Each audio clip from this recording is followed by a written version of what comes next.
Woy! Yo, yo, yo. What's going on, my brother? I'm good. What's going on? I'm good, man. I'm good. No, it's so interesting because this is the first time that we've ever linked up, right? And I'm gonna get to how it is that has happened shortly.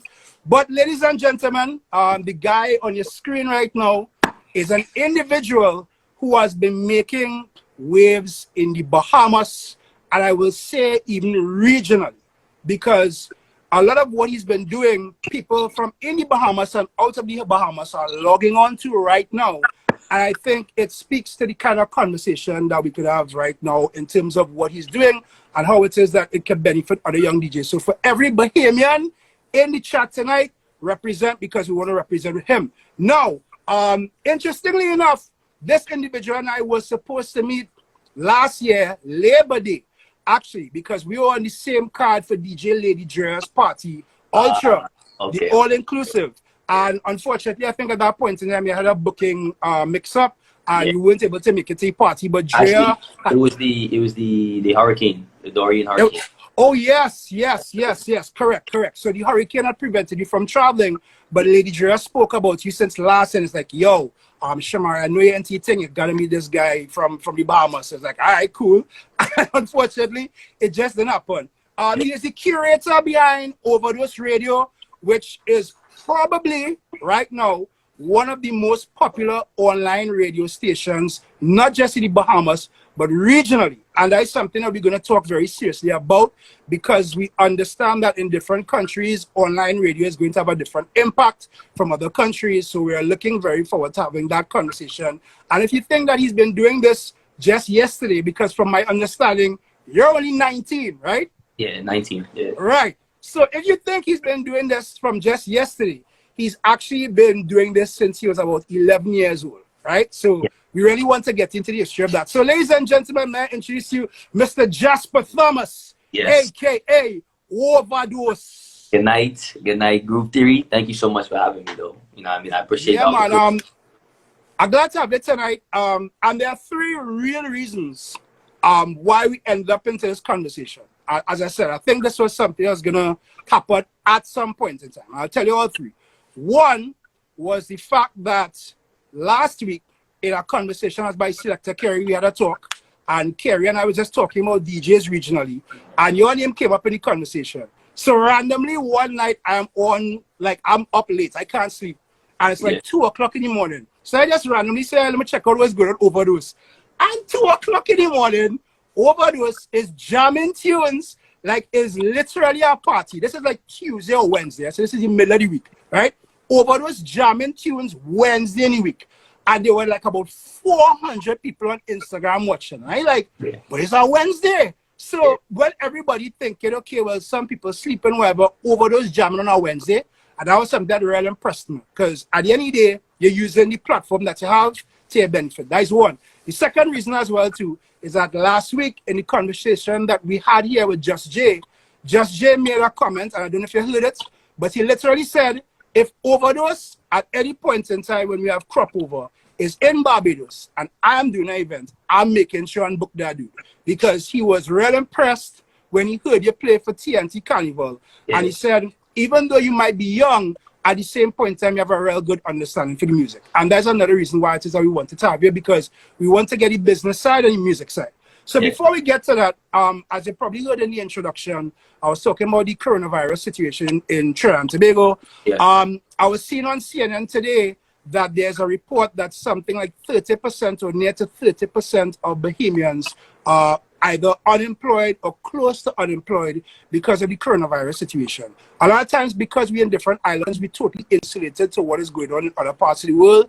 For everybody here who probably doesn't know, let us know what is it like with the coronavirus in the Bahamas right now. So right now, it's a tough situation, honestly. Not even just speaking from the Bahamas, but, you know, worldwide. Everything is on pause. Let's just stick to the Bahamas right now. So as right now, tourism is our main income right now. It's the biggest income for us. Tourism, number one industry right now. As of now, everything is on pause. Hotels are on pause. Flights are on pause. The scenery with events and so forth is on pause. So now, you know, there's no money making hotels. Most of the Bahamians work at hotels down there. Most of the Bahamians work in hotels. So even small businesses are closed. Essential places are open, you know, of course. So it's a rough time financially for people. You know what I mean? Right. I'm feeling it for a lot of families right now too. Yeah. So, But go ahead. Yeah, so like I said, I could tie into so many things why and so forth in terms of the reason why I started the Overdose Radio again is because of this right now. But you know, we'll talk about that. But yeah, for sure. For sure. I think right now we have 93 cases. I think about 93. Yeah, but I think that includes the recovered cases as well. So that's a total of how many cases we had. Okay, right. And are you guys like under curfew or any kind of restrictions where that's concerned? During the weekdays, 5 a.m. to 9 p.m. is curfew. Right. Weekends is 24-hour lockdown. Damn. So you Friday 9 p.m. lockdown starts until Monday morning 5 a.m. So basically everywhere is closed for the entire weekend in the Bahamas. Only Saturday the grocery stores are open for essential workers. That's it. Wow. Yeah, that's tough. I always bring that point because in Trinidad, there are some that think that, you know, we could just open up everywhere and do everything that we want to do without understanding that there are repercussions for that. And there are countries right now that are taking serious steps that are affecting them as much as it's affecting you guys, but you're still biting the bullet and making a sacrifice to meet that. But speaking about sacrifice, as we've been saying since the beginning, this forum is about storytelling. And I think everybody has a story to tell. So as much as I like the fact that you sent me today, or last week, you sent me what I would call a press kit bio. Yeah. Today, I decided, let me Google Overdose. And funny enough, this came up, bro. That is you, bro. Wow. Oh, shit. Wow. Yo, bro. That was something else. And it's like, that's when I realized, all right, this brother doing this for a while. So for everybody who may not be aware, even though you're 19, what has been the Overdose story in terms of your introduction to music? So, my dad is from the Bahamas. My mom is from India. So, yes, born in India. No joke. So, growing up, I was musically inclined, of course, especially coming from both cultures, different cultures. Right. Indian culture, Indian culture, so forth. So, about the age of 10 or so forth, I started to really show that I was musically inclined in terms of being a part of local festivals where I had musical backgrounds, of course, involved in school bands and so forth, you know what I mean? As well, these are a lot of things people don't know actually, so I'm actually now saying it for the first time. So also, whilst I would go away a lot on summer vacation, winter break or whatever to the States. So my uncle would introduce me. He introduced me to software, which a lot of DJs would know, virtual DJ. Got the software on my computer, started to play with it, fool with it internally. And then after that, Christmas when I was about 11. So this was 2010 when I was 11. No, sorry, 2011 when I was 11. Right. Christmas time, I went online, Craigslist. If you're familiar with Craigslist, you know how Craigslist operates. Yeah. I looked up a mixer. I grabbed all my money that I accumulated for Christmas for gifts. Right.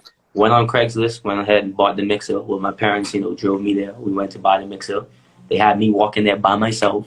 Don't even know the guy at all. Right. Paid for the mixer, walked out, went home, used the mixer to the best of my ability, tried to figure it out. Did not ask for any help or anything of that sort. Until for the younger DJs that tune in, because I like to always ask people what was the first piece of equipment. So for you, what was your first mixer? Yo, my first mixer was a Stanton. Stanton touchpad mixer.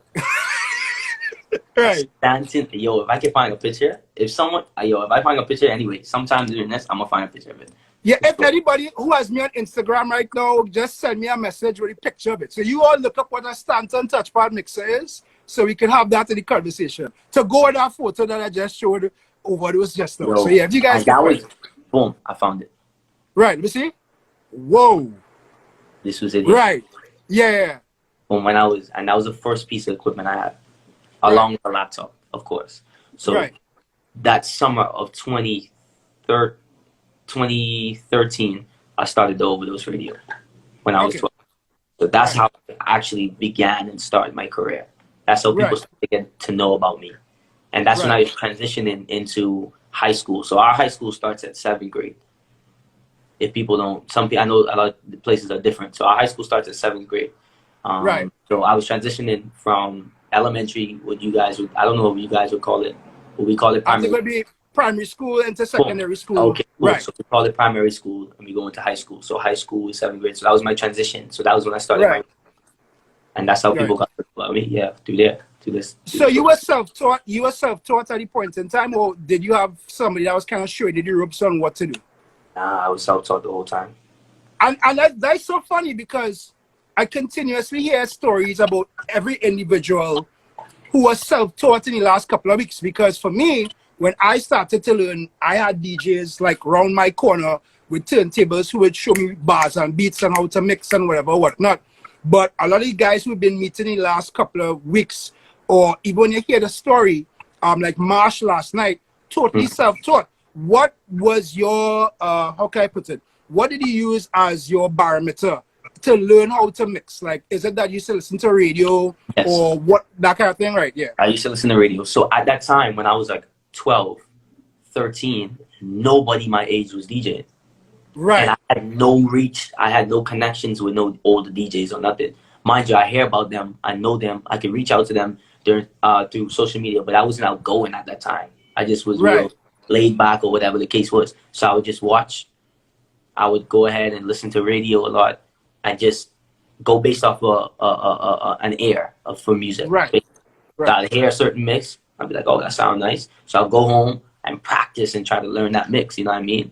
And just implement what I heard and what I learned and go ahead and, you know, put it into action.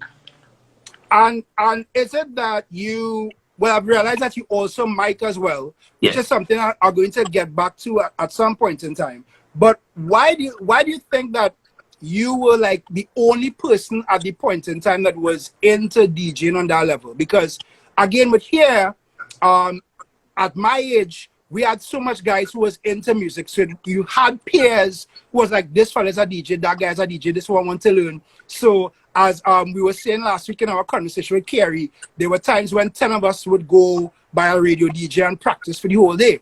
Obviously, you were young at the point in time, but why do you think you were probably the only person that was into music? Is it that it's probably thought of by many people older than you that being a DJ is not really something as a profession, which is something that we've all spoken about in the last couple of weeks? Right. So I feel like that did play a role. I felt like that did play a role, and someone had to take that leap of faith, and to take the risk and go ahead and do it and present it, and then others started to come out. But personally, I can't. I'm gonna sit here and say this, and some local DJs from the Bahamas are watching, and they might feel some kind of way about it. But this is my opinion. You know, some DJs do it for the passion, for the love of the music, for the love of the art. You know what I mean? Right.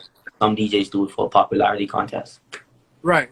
So at that time, I know what my motive was, and I'm sure people could see what my motive was, you know what I mean, around my age. And then when DJs started to come out, I kind of felt like it was more so of a popularity contest, you know what I mean? Right.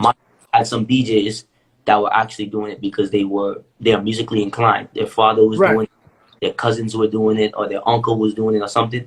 But most of the time, or most of the DJs that came out aren't even probably still DJing right now. So when you look back at it, you look at it as a popularity contest. Because at that time, when I started to get real known and the other DJs started to embrace me, the older ones, then it was turning into a popularity contest with the people who started to just come out of nowhere and say, oh, DJ da-da-da-da, 242, DJ da-da-da-da, you know what I mean? So in that case, I felt like it was more so of a popularity contest. Right.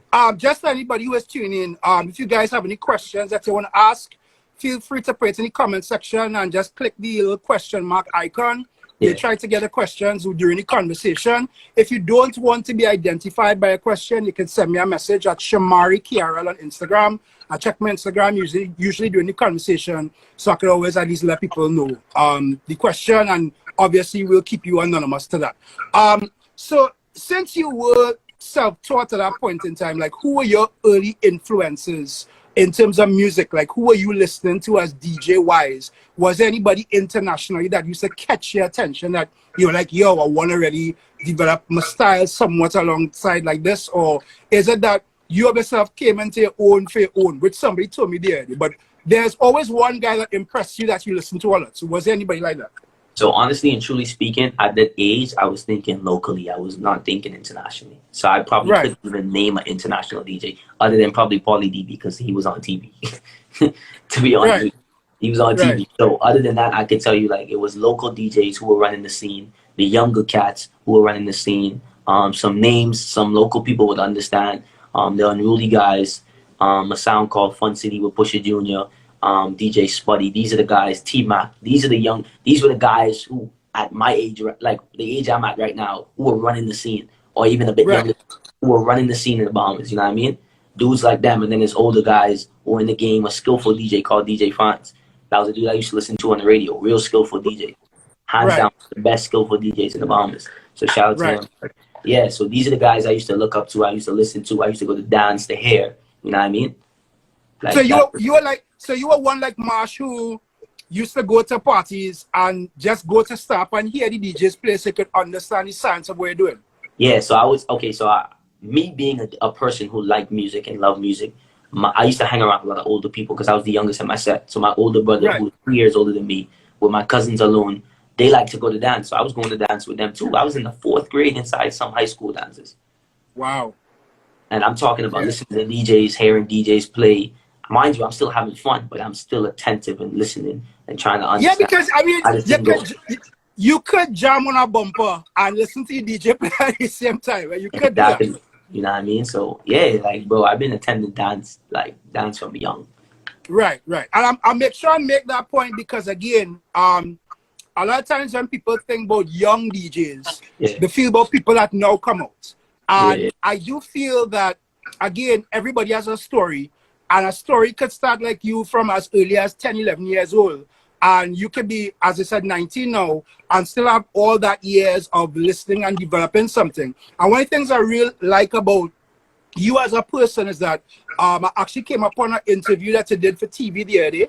And one of the things that the presenter was saying is that you identified yourself that you still have a lot more to go, right? But at the same time, I see like you still have, you've gone through some development in terms of getting your craft to where it is that it is right now. If you can think of anything off the top of your head that you want to improve on DJ-wise, what do you think it would be for you personally? The technical aspect of DJing. Right. You know, scratching, and I'll be learning the different aspects of scratching, you know what I mean? At one point in time, I felt like I was pretty decent, you know what I mean? I've fallen off a bit. Reason being is because I started to do more performing when I'm DJing. Right. So I don't really, you know, and then when I was on radio, that was my practice time. But I stopped doing radio, you know what I mean? Because I started to travel or whatever the case. So with me starting to perform a lot on stage and walk out, because I'm micing for myself, you know what I mean? Right. That's it. So I mic and play. So I'm walking out in front, running back to the player and so forth. So I didn't have no time to really be scratching. I could just do a chirp here and there and that was it. Yeah. And as I said that, was the announcer side of your stage presence something that you made the decision to develop? And I say that because even today I got a lot of messages on Instagram from younger DJs asking about mic man and how to navigate a mic man and that kind of thing. And one of the things I've realized is that a lot of them want to actually pick up a mic and do it on their own, but they don't know how to develop the confidence to do that. Because I personally believe that being a mic man at the front of the stage and being a DJ at the back of the stage, even though they're similar, it takes a different energy for both. Was that something that you obviously decided to cultivate for your own, or is it that you as Ovadose used to have a mic man, and for whatever reasons you guys split ties and you just decide, yo, I go out there and do it more? So funny story. There's a guy that I grew up with. We used to do events together, birthday parties, everything together. I would bring the player, a mix track pro. I would bring a mix track pro, and he would bring and we split the pay. So we get paid. I can tell you, for example, we did a birthday party for like $175 for the night. This is one that was. I looked at that at that time, was like, yo, that was big. That was a big deal. Yeah. So I'm in school and I'm making what, $175. That's what, $80, about close to $80, $5 around. So you feel you're rich. Yeah. So I feel like I'm there like, okay, cool. I'm making about $80. You know what I mean? So I'm good. So so at that time, he would bring the speakers. I would bring the player. You know what I mean? Right. And he wasn't a DJ that talked on the mic. So when he was playing, I had to talk. So I just built up that courage and that confidence at that time. And from a young age, I just was, I was on the mic. Mind you, I probably didn't even sound good, but I was on the mic. I probably didn't, but honestly and truly speaking, like, if I didn't start there, I don't know where I would have been right now, per se, talking on the mic. Reason being is because at that age, I thought it was cool to sound like a Jamaican coming from the Bahamas. Right. So, and that's what a lot of local DJs here now try to do. Like, they try to sound like a Jamaican on the mic because they think it's cool. You know what I mean? Shout out to all the Jamaicans. There's no offense now. No offense. But no offense to any Jamaican. Yeah. So like all the Bahamians on the mic would sound like Jamaicans. So I was there like, okay, so I'm in my room and I'm practicing in the room. I'm in the room like this. Yo, big up to everybody inside. Yo, I'm legit putting on trying to speak patois inside my room. Yeah. And my dad came to me and was like, no, you're not from Jamaica. You know what I mean? You're from Bahamas. You're from the Bahamas. So find your own identity. And he was like, yo, you really need to find your voice. So that's the most important thing, finding your voice. Finding who and what you want to sound like on the mic. You know what I mean? That's an important point. Do you want to speak in your lingo? Do you want to speak in your dialect? Do you want to speak in colloquial English? Like, what do you want to sound like on the mic? So I said, okay, cool. Our dialect, the way we speak, we kind of speak a bit fast. So I'm like, all right, cool. I'm gonna go on the mic and I'm gonna just speak proper. That's it. I'm gonna speak proper. That's it. I'll throw in a little bit slang here and there, what I learned from different people, but I'm gonna keep it straightforward, proper, so people can understand. Yeah, that reminds me of Colombian from St. Vincent. Shout out to all the St. Vincent people here. One thing about him, he told me from the beginning that he wanted to speak, as he said, perfect English, but perfect English in a way that would be entertaining to people. So he said, yeah, everybody has a say could come on the mic and sound Jamaican or want to be Jamaican. And again, we have nothing wrong with any Jamaicans here whatsoever, because we also understand that Jamaican dancehall culture and DJ culture has heavily influenced Caribbean music. So we understand that. But I think you only really and truly get to know certain voices when they're very unique. So even in soca, nobody sounds like Lyrical. Nobody sounds like Marshall. Nobody sounds like certain artists. So when you can identify an individual, a mic man, from the way he sounds on a mic, so when he comes on the mic and say, yo, so-and-so, so-and-so, and people quiet in the back who have no idea what this kid ball, that is Ovadose, or that is whoever, right? Okay. That means that you're actually doing something right. Something I find very funny, which I get a lot, because like you, I DJ and mic when I can. Sometimes I mic for Selector Kerry or DJ Adam or whatever, but many times I end up doing both at the same point in time. And a lot of people, when they see me like that, is like, Shamari on stage as Redymix is different from the person that I know. Do you think that you, Ovadose, totally different from Jasper that people know you as? I wouldn't say totally different. There is a difference, but I'm not going to say totally different. Now, when I'm on the mic, for people that don't know me, people find it to be a huge difference. Right. Because they say, wait, this man real, like, chill. Chill, yeah. You know what I mean? Like, he's just chill. He's easygoing. You can come up, he's approachable. You know what I mean? He's just chill. He's just vibing. But when you're you wouldn't believe this short, Bahamian 19-year-old boy got a loud mouth. Like seriously, like people, for instance, in Jamaica when I did St. Micah's launch last year in November, when I tell you that walkout was about 10 feet long, that walkout was about 10 feet long or even longer. So everybody have a mic man and a DJ. Mike Fingal, if you ain't here, Fingal, big up yourself. Fingal was there. Right. So Fingal could tell you, yo, the way I utilized the whole stage, the whole comments, every single comment I got was not about how I played. It was because I was working the stage the way I was working it. Running. Right. I am running up and down the stage. Yeah. When I say running, I am running. And that's what separated me. And from there, even though that was just last year, from there, I was like, yo, okay, this is a different level now. You know what I mean? And so you could identify as well that stage presence is probably one of the most important things, in addition to diction and in addition to the way you present yourself.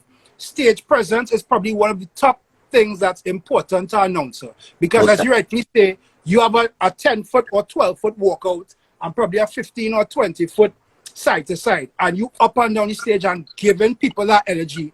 And what people don't realize is that the energy that I see Penny comment here. Penny was just seeing, bro. Penny was going for you, boy. Yeah. What people don't realize is that when you give the energy that you do to the crowd, 70 to 80% of the time they're going to give it back to you in almost the same way. Obviously, everybody has an off night. We all know that. But at the same point in time, as a young announcer, so for any young announcers out there, utilizing the stage and having stage presence is something of extreme importance. You'd agree with that? Yeah, I definitely agree. You know what I mean? Because the crowd does feed off of you. You know what I mean? The crowd feeds off of you. So if you there and you giving it your 100, your all, and you have a well put together set, people gonna look at you and be like, all right, yeah, I'm vibing with this man, Yeah, cool, for real. One of the things that which is also interesting about where you're from, the Bahamas, it's a very tourist, it's a heavily tourist economy, and because of that, you have a lot of people who know how to market the country well, right? In terms of presentation, in terms of messaging, in terms of the narrative that you want to set about your country, right? Do you think being Bahamian and also from your school experience, and I mentioned school because you and I know of a lot of guys who might be in entertainment and they'll just say school is not for them. And that's fine, I get that. But I also get the other side of the argument that there'll be a lot of people who would utilize what they learned in school to help them in their career. So I have myself, being a UB graduate, some of the things in marketing and leadership that I learned during my master's, I've applied that to my DJ business. Do you think that one, school and everything that you've learned there, because you're in out of school long, so that is the important thing, and two, being Bahamian and having that culture of a service-oriented country has helped in you and how you promote your brand? So to answer your first question, school, okay, for me, I went to traditional school from I was young, from I was a kid until about 7th grade. So after my 7th grade, I transitioned to homeschool. I did homeschool. So for the people that didn't know, I did homeschool, and I did a homeschool curriculum. I still went to a facility, but I did a homeschool curriculum.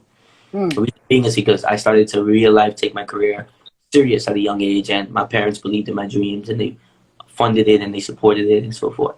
So did you have to convince them? Because that was a conversation you would have seen with Marsh last night, where Marsh mom was like, yeah, you could do this, but you can't really do that.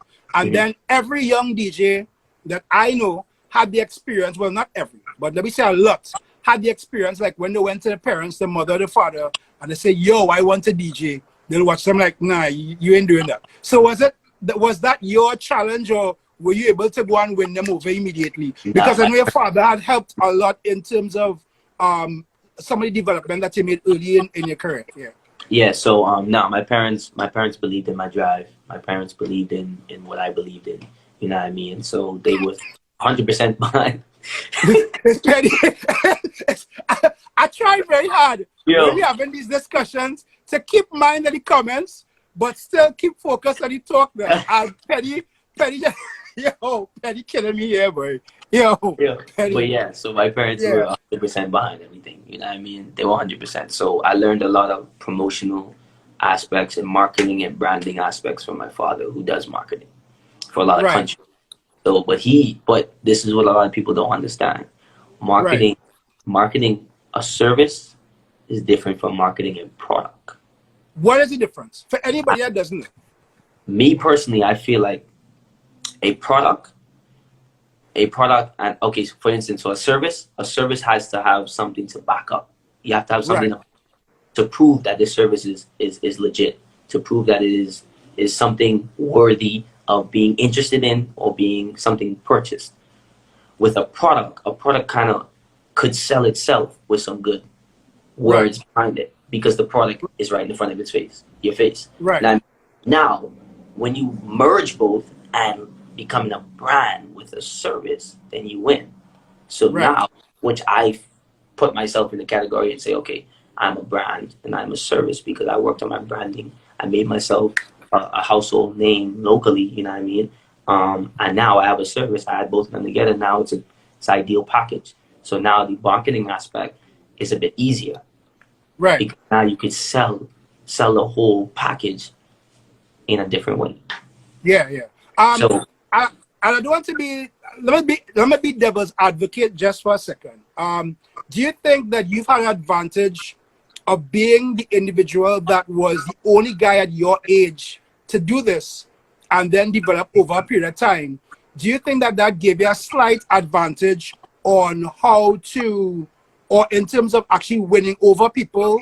Or do you still look at it as that was never advantage? It was always about the work that you're putting in. Not bringing down the work that you're putting in at all, yeah, but saying that, you know, like in some areas and some places, having one female amongst a million DJs who is actually a little bit talented might give the female a little bit of advantage because, you know, she's the only female. Not to say she's not talented, but she's the only female, right? So do you think that being that age has been an advantage to you, or at the same point in time, as I now seen Trey Supreme here saying, the consistency over a period of time has been the winning factor? Yeah, definitely. That okay. For me personally, shout out to Julius Caesar. Yeah, see, big up Jules, yeah, man. Big up Jules one time, man. All right, so for me personally, me starting out at the age I did when nobody else, that was a winning factor for me. Me having a different look was a winning factor for me. Also, the consistency, like Trey Supreme said, consistency. Right. So definitely, those were the things, you know what I mean? And I was always like this Strangler, shout out to Antigua crew. Yeah, big up Strangler. That was the guy, Strangler was the DJ actually that I did Lady Jira's party with in New York last year. So big up Strangler, man. Yeah. So yeah, nah, man. I was never ever comfortable. I always was hungry, and I'm still hungry. You know what I mean? I'm gonna do everything that I could possibly do. You know what I mean? To really get where I want to be. You know what I mean? You know, I find that such an important point, not just to make for younger DJs, but for the fact that there are guys who are now in the industry years and years, and they reach a point where it's like, they don't have that drive, they don't have that motivation again. And you, even though it's just been 9 years, if you want to say, let's say 10 years to put a cap on it, you still hungry 10 years later, probably the same as you were before or more. What do you think has given you that drive to still be that hungry at this point and not settle? All right, so like I said, back then I was thinking local. When I got my first international job, which was when I was 15, and I was flew to Antigua for a 16-year-old birthday party, that's when I started to look at things differently. You know what I mean? I started to look at things way different. My mindset changed. Then coming out of school, making that transition out of school, now 100% focusing on my career. That drive just kicked in even more. Right. Then starting to meet certain people that I looked up to. I still do look up to. People like Puffy, people like Private Ryan, you know what I mean? People like brands like Jules, you know what I mean? And these are things, no matter when it was in my career, those things keep me, you know, pushing harder and keep on working harder and harder and harder. And also the people that support me each and every day. You know what I mean? I can't leave them out, because at the end of the day, it's people that really want to see you exceed, probably more than you even think. You know what I mean? Yeah. Because they believe so much in you, and they feel like, okay, because I've been supporting you for such a long time, like, you owe me. You know what I mean? Like, I feel like, honestly, that's what I sit down and feel. Like, some nights I go to sleep and I'd be like, yo, I owe these people so much. That's why I'm on my Instagram live all night. Well, that's why I do my radio, and I always try to network with a lot of people, because a lot of people want to see me certain places, and a lot of people don't want to see me succeed. So these are things that play a factor. You know what I mean? Mind you, at the end of the day, I'm very happy for the accomplishments. I'm grateful. I want to do more and more and more what I can. I want to put the Bahamas on the map. I want to bring other DJs on board from the Bahamas and show people that, yo, the Bahamas has talent. You know what I mean? So these are the things that I'm hungry to do. It's not just me. No, that's not me. You know what I mean? There's dudes down here that are real talented, but don't have the opportunity I have or I've been afforded. So, yo, this is an emotional topic right there. I can sit there and start to cry because of the things that I've accomplished. You feel me? Like, I could sit there and start to cry and break down in this life, honestly, because I did not expect to be the places I've been. You know what I mean? If it wasn't for dudes like International Steven, who came to the Bahamas consecutively for 5 years and was like, hey, he went to my parents and was like, hey, we need to take this kid on the road. I invested in my career for 1 year. I paid all my flights, every single thing. My parents were fully behind me in everything I did. All right, so this thing didn't come overnight. This thing wasn't just, oh, boom, you just in the position you're in. Nah, I've been doing this thing. You know what I mean? I've been putting in the work. A lot of dudes looked at me because I looked different. Look down here, I looked different, and it was like, okay, this kid now, he's in it for a popularity contest. People only know him because he looked different. You know what I mean? People didn't give me a chance to understand that I had talent until I actually made myself, and put myself in positions for them to really respect the talent. You know what I mean? And that's not of no arrogancy, no boastful spirit or nothing like that. That's me saying straight up, a lot of dudes didn't give me the chance that I felt like I deserved at that time. And maybe that was God telling me, hey, it's not your time. You know what I mean? And straight up, I'm fixed on the process. So this is an emotional topic for sure. And that is why this is again a major part of the reason why I wanted to have this conversation with you, right? Because there is this thought process that popular DJs or guys who are good are sometimes defined by their social media status. So they might have a DJ out here, like, for example, take you for example, you have a couple thousand followers, I think close to 40,000 followers. There are DJs out there that probably have 5,000, there are DJs that have 100,000, right? But to you, it's not about the following that you have on Instagram that has built Ovadose. What has built you is the work that you put in, the drive that you continue to put in, and the fact that even in those followers that are following you, some of them wanted to succeed, some of them wanted to fail, but you also understand that there are a lot of people who are in your corner that really and truly support you. And I'll go even further saying that if you really think about it, right? I had this conversation with Team Energy Overload from St. Vincent, right?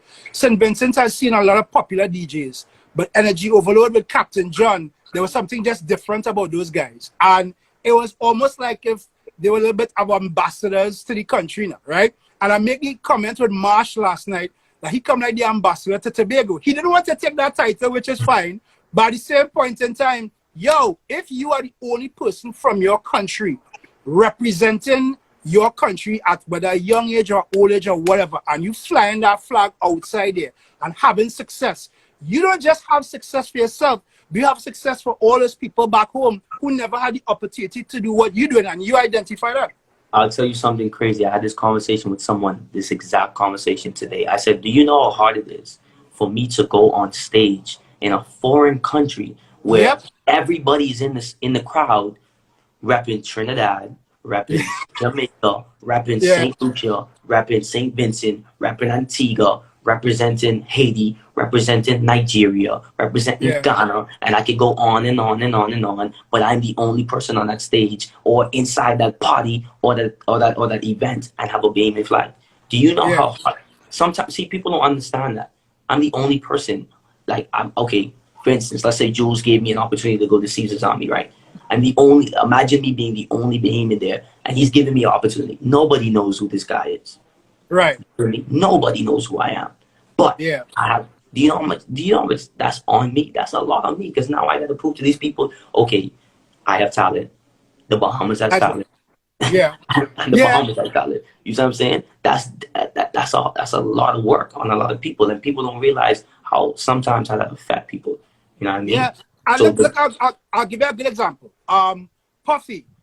In talking to Puffy, Puffy has opened doors to the Caribbean on a DJ level that when Just Jay and I had the conversation, he didn't even know the amount of doors he opened. Because for this Bayesian guys, he said, you're representing Barbados, you have to show you're talented, and then you go into the Red Bull freestyle competition with guys from all over the world, and then you win that competition. So now because of you, Red Bull is looking to invest in having a Caribbean version of the freestyle competition to see what else the Caribbean have. So in comparison to what you're doing, as you rightfully said, you are young one, and for you, you want to ensure that when somebody gives you opportunity, they realize that it's not just hype or Instagram hype, but it's about actual talent. That is one. But two, it seems like you also take it personally that you want to go out there and show, yo, the Bahamas, as we like to say in Trinidad, the Bahamas are a thing too. Like, we have something to offer the entertainment landscape, and that seems like there's a lot of pressure. Most definitely, and that definitely is one of the things that I always keep in my mind, because I want other DJs to experience what I experience. Because when I come back home and I'm starting to talk about stories, they can't relate, and that's a big problem to me. Right. So you are right now probably one of the few, if not like the only. I don't want to say only because I don't want to make it sound like, you know, we chastising or not looking at all the other DJs, but it seems like you're the only one that's getting the kind of opportunities that you're getting right now. That's correct? I would say there's some DJs that do have the opportunity to travel. Right. So in your mind right now, like, just for anybody that doesn't know, because we like to spread the knowledge to all the other countries, who are some of the other DJs that are considered like the big DJs in Bahamas? Well, you got a dude called Tico T. He's real nice. He's a part of this thing called Passport Gang, where they linked up with a lot of international DJs, and you know they cool and they have a little clique going on. You know what I mean? He's definitely a DJ who travels a lot. Also, well, boy, I don't even know, honestly. Like I honestly speaking, you know what I mean? But there's a lot of talented DJs, you know what I mean, that travel locally, because the Bahamas is a country. We have islands, we have small settlements. Correct. So people travel here and there to them, you know what I mean? But there's not a lot of DJs that do get. Some DJs travel to the States, you know what I mean? Preferably like Miami, Fort Lauderdale, that area where there's a lot of Bahamians. Canada, where there's a lot of Bahamians. Turks and Caicos. Shout out to Turks and Caicos people on the live too, you know what I mean? But yeah, so it's not much. I think it's because, and in the conversation I had with Marsh last night, he was saying it's a comfort zone for people, because like for him, coming from Tobago, there are a lot of other DJs in Tobago, and they are local in Tobago, so they're real big in Tobago, but they haven't invested the time to probably, as you said, pay and go on the road and fly to another country and network and do that kind of stuff for whatever reasons, whether it's financial, personal, whatever reasons. But then here you come now, actually taking the time to invest in your craft and travel. It's not to say they didn't invest, but your investment was different. And I think that's because you have a business mindset, which is something I'll go and get to in a while. Just to let everybody know, by 9:30, we're just going to come off of Instagram and come back on the conversation, because all the lives that we do are saved to YouTube. So we definitely want to save the content from here. Before we go to that part, however, I want to ask you a real interesting question, which I've had with all DJs who we consider young DJs, right? And that's the thought process that there are many seasoned DJs who look at young DJs like, oh, they now come out and, you know, you don't already know what it takes to make it in this game. And there has been the experience where, as we like to say in the industry, you'll get fight up, right? And I think a lot of times it'd be probably because of upcoming competition, sometimes it's because people don't believe in what somebody could do, or sometimes it's really just because somebody is trying to prevent you from reaching to the next level. What is your take on that perspective? And have you of yourself gone through that challenge where all these seasoned guys looking at this Ovadose fella, so as rightfully say, you don't look like anybody else. So they're sitting around saying, who is this Ovadose fella trying to go here and go there, and then you have your Instagram posts and people watching it. You know the haters now. They go watch your post like this Ovadose fella, boy. Oh gosh, boy. What is your take on that, and how do you deal with that in particular? Yeah, so definitely I've experienced that. I've experienced that a lot. You know what I mean? Especially being from the Bahamas, like I said. I mean, traveling, the older DJs, some older DJs looking. I mean, I'm a networking guy, so I'm gonna roll up on you if I know you from social media. Or if I listen to you, I admire your work. I'm gonna roll up on you and be like, "Yo, Ovadose from Bahamas." You know what I mean? Right. We build a link one time. Let me build a link. Why not? Yeah. I don't know if you've been to Bahamas before. I don't know if you want to come to Bahamas. I'm your link. You know what I mean? So let me just build a link one time. You know what I mean? So, like someone said about being in your own lane. You know what I mean? I love to be embraced by all the DJs. Honestly, especially the DJs that I admire. You know what I mean? I think it's a good thing for them to embrace DJs, especially the DJs that look up to them. You know what I mean? Even if it's just a, hey, appreciate you for seeing me. You know what I mean? For you to just see me, it's a great feeling. You know what I mean? Like, I'm gonna be real. Like, once upon a time, I was a fine boy. Be real. I look up like the Kevin Crowns, the Regal Suave. You know what I mean? Those kind of guys. You know what I mean? So those are the things that can make a DJ keep on going by you embracing. You know what I mean? By you just giving them a quick word. You know what I mean? Yeah. So that's just what it is. Now, I find a lot of older DJs, and this is me just stating my opinion. You know what I mean? To whoever's watching, it's me stating my opinion. I feel like a lot of DJs, older DJs, say because we don't know about picking up any vinyls, going to the record store, right, looking for CDs and so forth, that we ain't really been through anything in the scene. You know what I mean? Mind you, that's not our fault.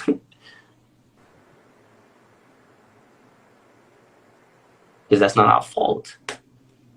Like, I wasn't born back then to experience that. If I could have experienced it, I would have. Mind you, I could play off vinyls. You feel me?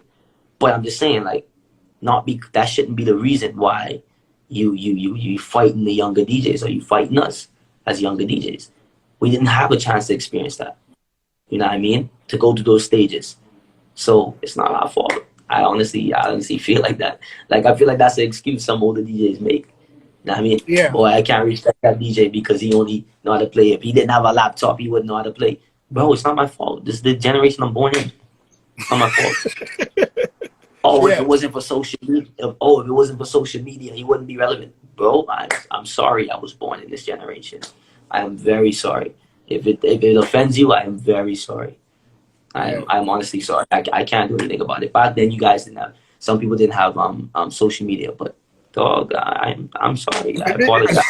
I apologize. What do you want? Like, what do you want me to do? Like, honestly, I'm trying to figure out. Like, what do you want? What do you want me to sit there and say? I'm trying to figure out. Like, what?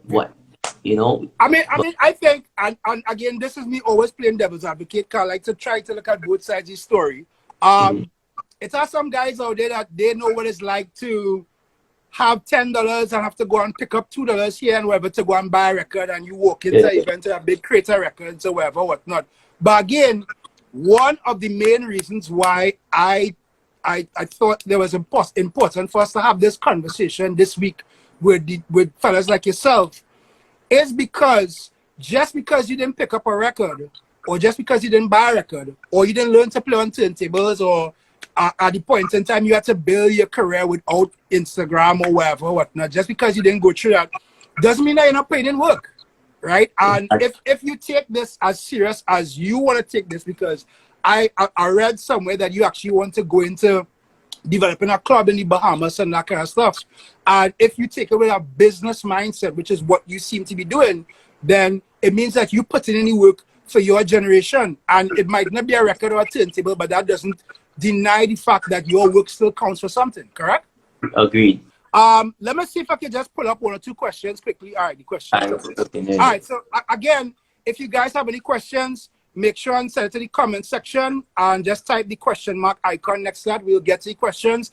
If you don't want to be identified in the questions, you could follow me on Instagram at ShamariKRL and send me your questions there, and I'll get to your questions on Instagram as well too. Now let me talk about Ovadose Radio, which I think is something that I have myself underestimated. Not Ovadose Radio itself, but online radio, right? And I'll tell you why. In Trinidad and Tobago, probably because of the size of our country, as much as we do have online radio stations, the bottom line is national radio, public radio still is one of the main drawing factors when it comes to listenership. All the radio stations, 96.1, Boom Champions, whatever. So it is thought that if you're a real good DJ on a radio station or whatever, right? But one of the things I've taken from you on Ovadose Radio is that it has been able to draw numbers that a radio station, it equates a radio station, and in some ways, you've passed and surpassed some radio stations. So for everybody that doesn't know, give us the history of Ovadose Radio and why you think Ovadose Radio has become so important. So for the people that don't know, Ovadose Radio was started when I was at the age of 12. So it's not an overnight success. Nah, it's not. Right. So, good. So I started at the age of 12. I kept it around. That's how I got my name out there locally. Right. That's how people started to get to know me. You know what I mean? Because right. of the online presence. Shout out to the Twitter group. If you're on Twitter, then you know the vibes. Right. So yeah. So after that, it died down. Obviously, you know everything has how it has its time. Everything has its 15 seconds of fame. You know what I mean? Right. I added 15 seconds of fame. It died down about probably after the summer. You know what I mean? But the benefits I got from it was really nice. You know what I mean? Right. People know me. People took me in. All right. So after that, I did not bring up the radio. I did not bring back the radio until this pandemic started, actually. Right. So I started the radio. This was when we first went on an initial 11 days lockdown. Right. Yeah, so it was a Friday night. So I made a tweet. I'm like, yo, bring it back Ovadose Radio tonight. Retweet, share it out, boom. And I just used Twitter for the night, honestly. Truly speaking, Twitter. So that night we went live at 9 p.m. I was only supposed to do like about 2 hours. I ended up doing, I think, 3 hours the first night. The first night, we touched 46,000 listeners. Damn. On the first night. Right. Second night, we went to, I think, about 80,000 listeners. And in terms of, let me say statistics, because you are like, I don't know about you, but I'm big on statistics. So a lot of times when I post a mix or when I post something on YouTube on my channel, I kind of like to look at the statistics to see what islands are looking at it, what the views are getting, so that when I create something new, I kind of tailor it to the island. And for anybody, especially young DJs out here, if you're posting your stuff on SoundCloud, on YouTube, or even on your own Instagram account, utilize statistics, because statistics will give you an advantage to understand who is listening to you, who is taking you on, and who is watching your content. And that is going to actually impact what it is that you post, or it should impact what you post, so you can at least attract more people from that market. So like your statistics itself, was it just Bahamians or was it like internationally? It was real international, you know what I mean? Right. It was Bahamas, Turks and Caicos, St. Vincent, Trinidad, Barbados, London, Paris, people in Canada. It was a bunch of, I have screenshots on my phone because I couldn't believe it, but it's on my phone. So when I'll probably just show it to you or something, you know what I mean? Right, yeah. No problem. But yeah, so it was like that. The first 11 nights was crazy because after the first night I did it, I was like, all right, cool, dope. Right. I'm gonna do this and I'm gonna keep it going. I said the first night was hot, so I was like, you know what? For the 11 nights of the lockdown for this pandemic, I'm gonna go 11 nights straight, 9 p.m. to 12 a.m. Boom. All right. So Friday started, Saturday I did it, Sunday morning, I did a church service. I got 1,000 retweets. Hold that point right here. Hold that point right here. Because you have just now introduced the third reason why I wanted to have this conversation with you, right?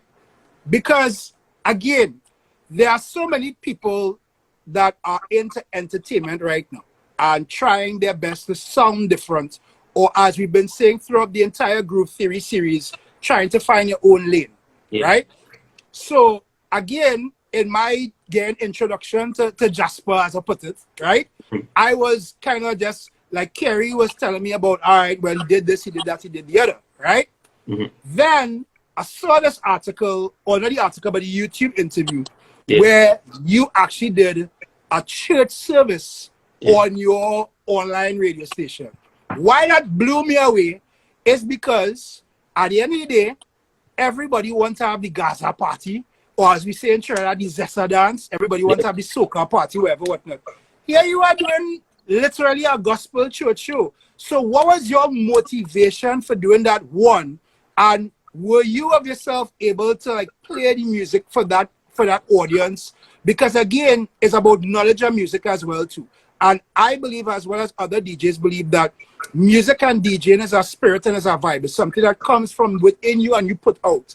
So you had to be really insightful, and there had to be something to speak to you to decide, yo, of all the stuff that I do in this party, having this DJ, and I know you have a lot of guest DJs. That Sunday, I go and do a church service from 9 to 12. Yeah. So the night before I even came up with the idea, mind you, something ran through my mind earlier that day and was like, yo, you got to do it. You know what I mean? But somebody made a tweet and was like, yo, church in the morning, since we can't go to like church no more because, you know, the whole pandemic is on lockdown, so everything's closed. People can't go to church no more. So I was like, all right, cool. Let me just throw out this idea. Made a tweet. If you guys want a church service in the morning, I need 1,000 retweets. I got 1,000 retweets in 1 minute. I could not believe it. I got 1,000 retweets in 1 minute. I've never seen anything like that before. Right. So here now, 11 a.m. did church service. We did about an hour and a half church service. I linked up one of my boys. I'm like, yo, I don't have much gospel on my computer, but I'm going to need you to send me whatever you can send me. So the night before, I'm there putting together stuff, making sure it's proper. You know what I mean? 11 a.m. in the morning, I'm up and I'm ready to do church. We have 12,000 people live on my page, ready to worship. You know what I mean? And I'm not big on. I mean, sorry, I am big on beliefs and what I believe. Your relationship with God, right? Yeah. You know what I mean? I have a good relationship because I know I believe in God. You know what I mean? So, for the people that were listening to me, just because they just wanted to hear me play, and they might not believe in God, I was not pushing nothing onto them. I'm not pushing no Christianity on you. I'm not pushing no religion on you. I'm here as motivation, and I'm playing gospel music. So that was the difference between me and a pastor going live on a Sunday, because they're pushing some beliefs on people. I know my belief. Your belief is your belief, but I'm here to motivate you and keep you sane and help you understand that brighter days are to come.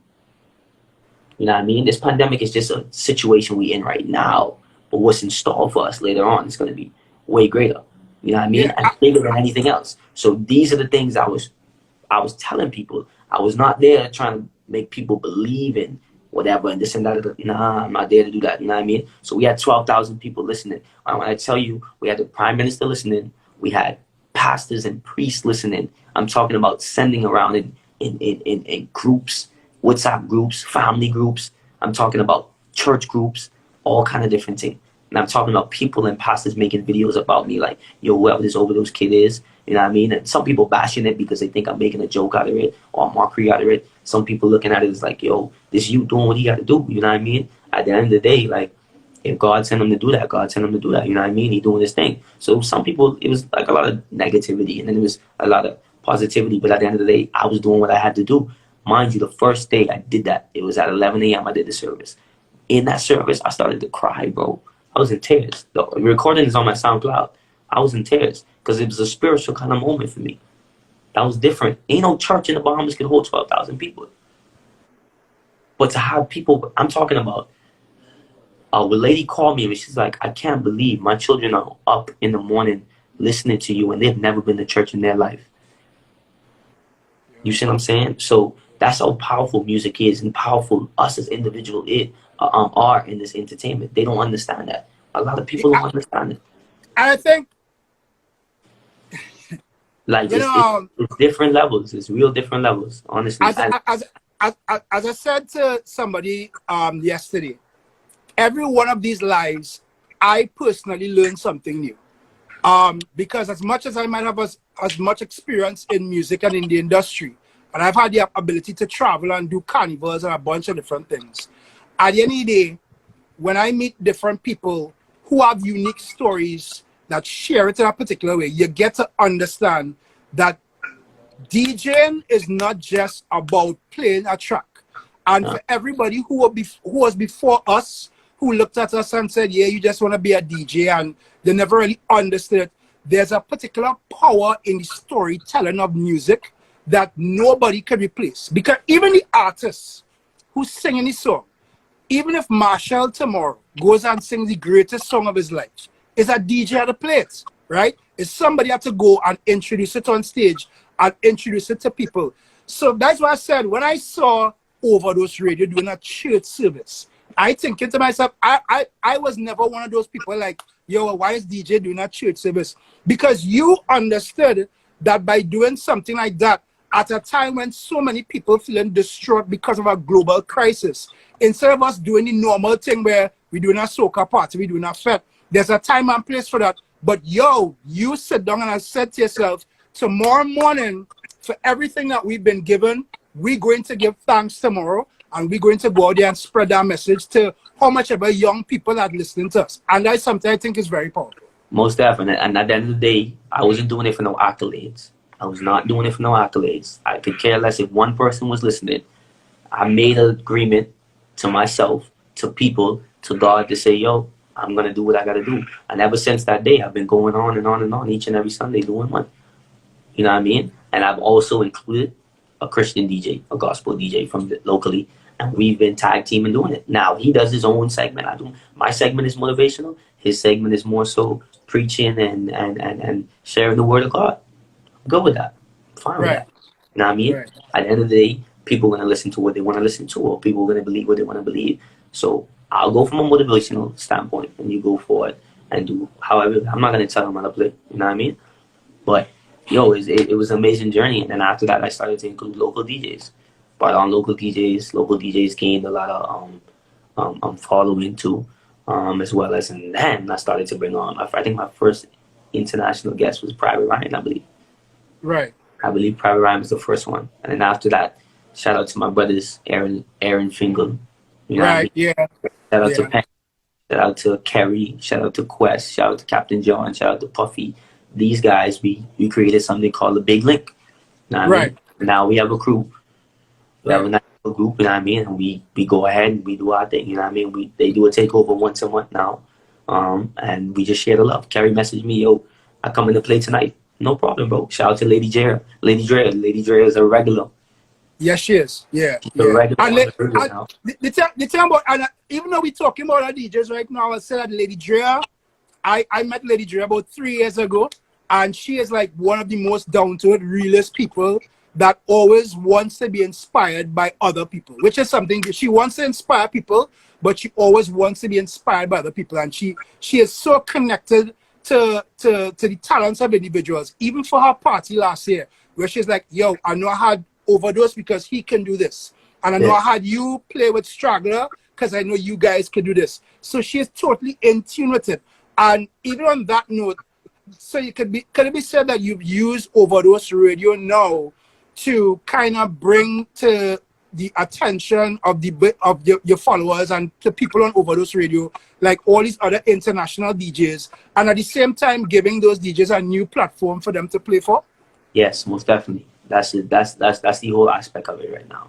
The aspect of it is to introduce international talent that probably Bahamians don't even know, because a lot of Bahamians wouldn't know some big names. You know what I mean? Right.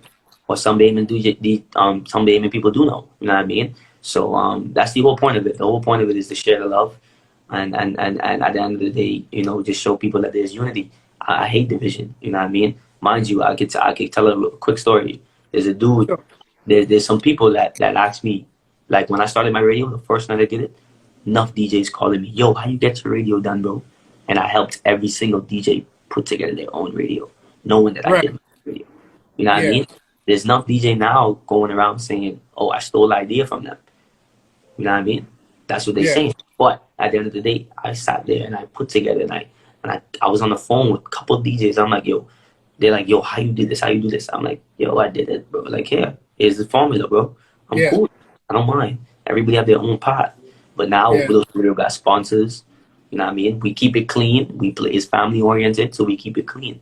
Mind you, we can wild out and do our thing, but we keep it clean. Shout out to Penny for keeping his mouth closed. You know what I mean? Everyone starts getting some problems. See, an individual right here said, I didn't know who Private Ryan was before Ovadose Radio.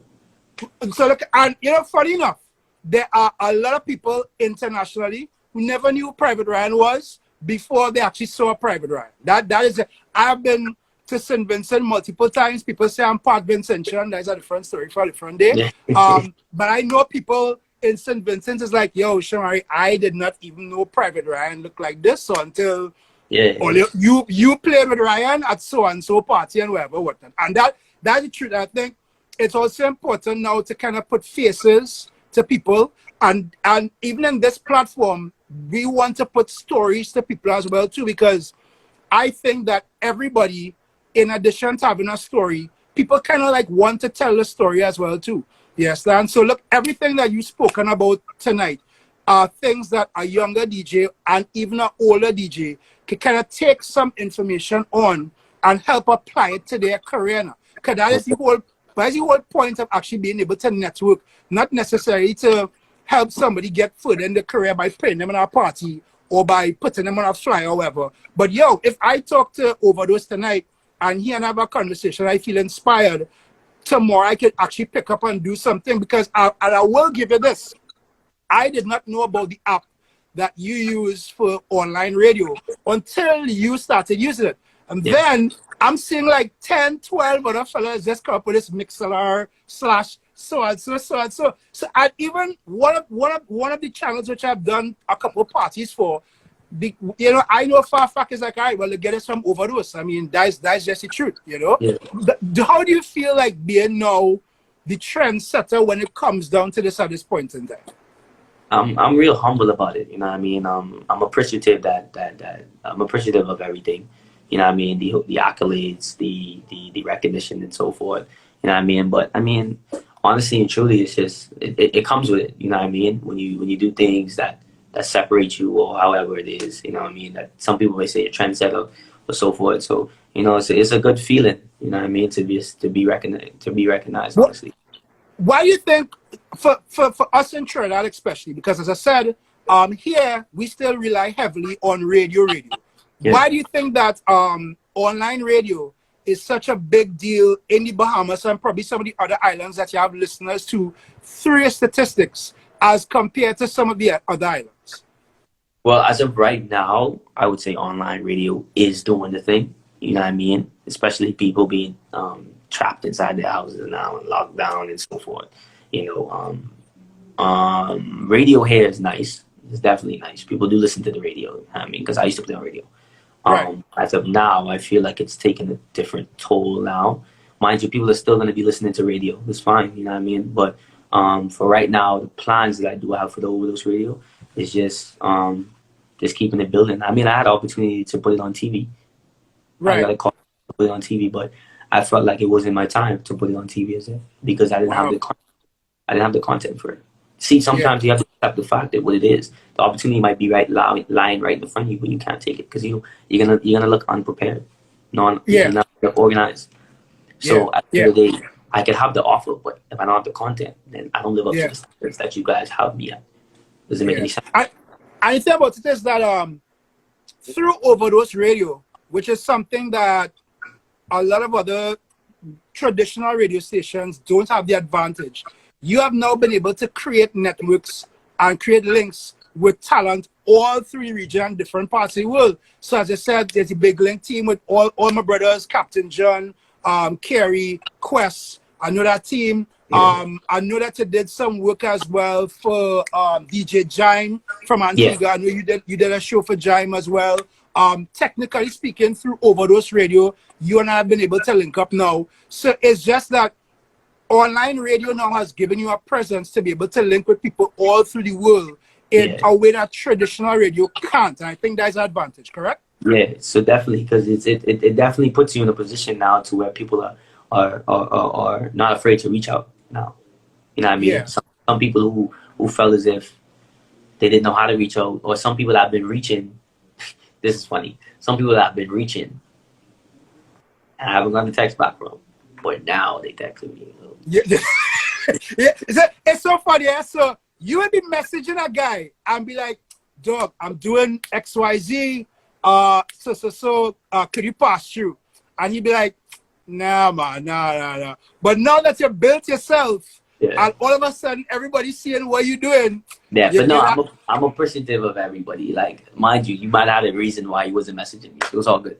I'm not looking at it. I'm not looking at it in a way to say, oh, you trying to jump. Nah, it's not you jumping on my wave. You might have something you was going through, so don't worry yourself. Yeah, that's true, because I as well have been in the experience where there have been guys I've been reaching out to. Like you were saying something a while ago, that seasoned DJs won't understand the impact that sometimes giving a word of encouragement to somebody who be building themselves, this help.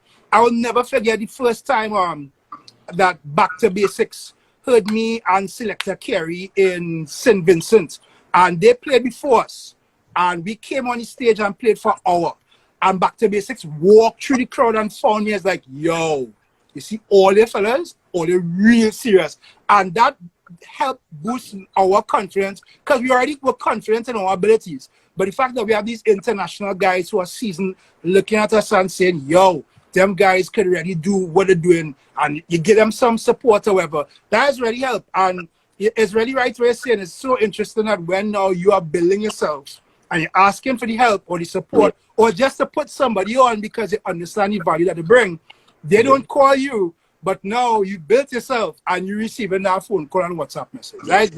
That is always amazing to me. I'm gonna get quick to the questions I see because we have a couple of people. Right, so I'm seeing somebody have a question, but I'm not too sure what they mean by it. They're asking, why is it important to be mentioned as a DJ? I don't know if you understand what they're trying to ask. Why is it important to be mentioned as a DJ? Important mention. So to this person, which is DJ Rich Rock, if you could resend your question. Elaborate on that more. Yeah, resend the question and we'll see if you can get it. Let me see. Oh, good question, yeah. From Spaniard, what is your procedure after feeling an off night? So let me say, go to an event, you played, you already didn't think your set was all that, or probably it's had two girls in the party sit down and say, yeah, Ovadose really wasn't cutting it tonight, whatever. What is your process in terms of when you leave an event, how do you break down what you did going into the next one? I'm not even gonna sit there and lie. I beat myself up a lot. Right. Especially if people telling me, you know what I mean? Even if people telling me, yo, you did a real good job, you know what I mean? They giving me all the praises, but at the end of the day, if I feel within myself I didn't do a good job, you know what I mean? I'm gonna beat myself up about it. But I'm not gonna sit there and dwell on the situation. I'm gonna sit there and go through my set and I'm gonna be like, all right, cool. This is what I shouldn't have played, or I'm gonna sit down in the car while I'm driving or something like that. I'm gonna say, okay, nah, I should have went this way, or I should have gave more energy here, or I should have done this, or that. You know what I mean? I just analyze the whole performance. Sometimes I record my set, so I listen to, boom, like Fingal could tell you, say Micah live. Oh boy, that was crazy. So when I went on the first time, I got bashed, bro. The quality, the sound was terrible. People was like, yo, this man can't read the comments, this and that. I'm like, yo, what? So I went and I was like, Finger, dog, what I supposed to do? He's like, yo, try get another chance, dog. You know what I mean? Like, try get another chance. I was like, all right, cool.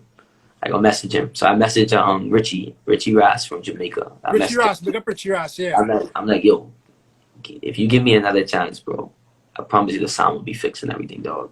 Yo, when I said I was real mad, people was calling me and I was like, yo, talk. I don't want to talk right now, bro. I really don't want to talk because like that did something to me.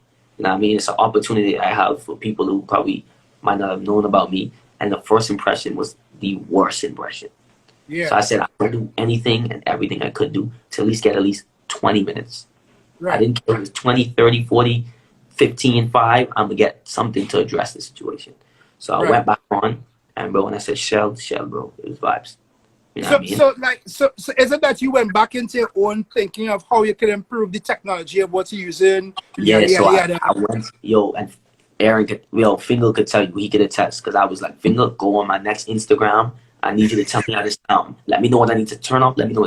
And Fingal was like, in the moment, he's like, yo, wait. Ask somebody else. Yeah. Yo, he's like, wait, John. Oh, they had to call somebody else, though. So, I don't know. So, yo, John do Fingal. So I called Puffy. I'm like, Puffy, yo, go on my next Instagram. Tell me how this sound, bro. Same thing with John and Quest and the whole team. So they went and they was like, all right, cool. The sound good. I was like, you sure? Like, yeah. I was like, all right, cool. So wait, you have a burner account? Yeah. Dude, that's for anybody. That's like for, and I let other people use it too, though, because just in case we gotta test out something, or like for instance, when I was trying to do my IG lives and so forth, I was using the other accounts to try to test them out. Yeah. Instead of using my account. I laugh at it, but I mean, I have a burner account too. I will laugh at it, but I really do use it, just as you rightfully said, to test stuff, to make sure wherever, because you don't really want it from your personal Instagram account. Let me get back to the questions here. Big up Straggler for this one, which is, how do you prep yourself for a set with an event full of heavy hitters? Honestly and truly, I just think about it and I'd be like, okay, who am I on this lineup with? And when I understand what DJs are on the lineup, I kind of know which way to go. You know what I mean? Right.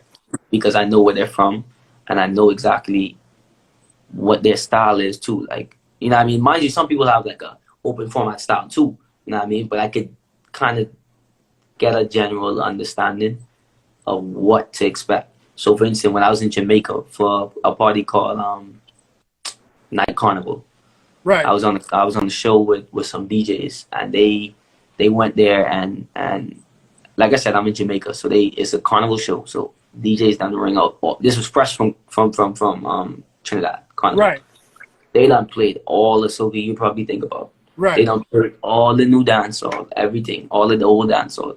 So I'm in my mind like, okay, Dose, you gotta go in your bag tonight. I'm like, all right, a real shell. Leave a different mark on this party. My first song was "Party in the USA" from Miley Cyrus. Whoa. And the crowd went crazy. It's on my page. I had 2,000 Jamaicans fist pumping. Right. I was on a top of the truck, and 2,000 Jamaicans was fist pumping. Yeah. Mind you, at the end of the day, I knew I was gonna get bashed for that. Because one, it's a soca show. I knew it. In my mind, I knew it. I was like, yo, I'm in a soca show, and people was like, yo, this guy came in, he's playing this and that. But the amount of people that got to talk about me, right, was what I was really interested in. Because I knew I was not going to go ahead and play regular music. The regular songs everybody was already playing. So I'm like, yo, I'm going to dig in my bag. I'm going to play I played all kinds of CeeLo Green, Justin Bieber. And when I tell you people were singing, bro. But let me be devil's advocate from it, right? Because obviously you've been to Trinidad Carnival. So you know that you can never, and I say ever come a soca show in Trinidad, and everybody play every tune that you can think of, right? Nope. And the first tune you start with whatever. All I do is win. You will not just get booed; you will get run out of the country. So the question I'm going to ask you: are you one of those guys? Because there's a big debate too, and there's something I plan to deal with when these groups to realize. Are you one of those guys that believes that we should liberate the party scene when it comes to soca show and just let DJs play, yes, predominantly soca, but at the same point in time, they could play in a two cartel, if you understand where I'm coming from? Are you one of the people that believe that? I understand. Okay, so I saw this conversation before. Oh my God. This is hilarious. I saw this conversation before. So in my opinion, when I first went to Trinidad for the first year, which is last year, not this year, Trinidad last year, and I just spectated. I didn't play to any. I played to one event, but I didn't. I just spectated. So that was your research here, right? So I did my research. I definitely did my research, and I know exactly how Trinidad Carnival is because they don't play no other genre but soca during carnival time. I see that guy saying big effing no. So tread very carefully here, cause I'm like, what is this? Like everywhere else, people playing like other genres of music. So I'm like, what is this, bro? Like, and then 2 on the road, like you hearing the majority of the same music, right? Like of that year. So that was another thing in my head. I was like, bro, what is what's going on here? Like what? I was so annoyed. I was tired. I was tired of hearing the same music. Came back next year, like as in this year, and I was like, all right, cool. I understand the culture now. I know exactly what not to do. And what not to do is to play any other genre but soca. Exactly. So for any DJ, foreign DJs here, do not come to TNT Carnival thinking you're going to break the mold, and on a carnival show, play cartel. We will watch you and say, yeah, you gotta go. My opinion on that, I respect what they say about playing strictly soca. I respect that because that's what the culture is inside that country. That's the culture. So you gotta respect the culture, straight up. Now, how do I feel about people playing other genres? I feel like you might can sneak a remix in on a rhythm, on a soca rhythm. Right. I feel like you could sneak a remix in for maybe a dancehall tune. Afro, yeah, little bit. But I watch it dance, Marty. You can't play Cash Money records. But you can't. From the 99. I'm just saying, like, you could play remixes on. I feel like DJs should be allowed to play remixes on a soca beat. Yeah. But to say exceed that and go ahead and try to play different, nah, I don't think so. Yeah. But like I say, I respect the culture. I respect what's going on, so I'm not gonna do it. I'm not taking that risk. So I'm sorry. It depends on the culture and the country. Because look, I've done St. Lucia Carnival how many years? Big up Fusion Mass. That's my band that I'm part of. And I remember some of the early years, they were like, okay, you guys can play 1 or 2 dance. So and we were so accustomed as Trinis playing soca alone that you play cartel and you just start waiting for somebody to throw a bottle or something. So we literally played them like, dog, I'm feeling kind of uncomfortable doing this, you know, because we get so accustomed. But I do agree with your point. When I was on the road and I dropped the Zessa instrumental. Right. So I was even scared. I was waiting to get hit off the truck. Yeah.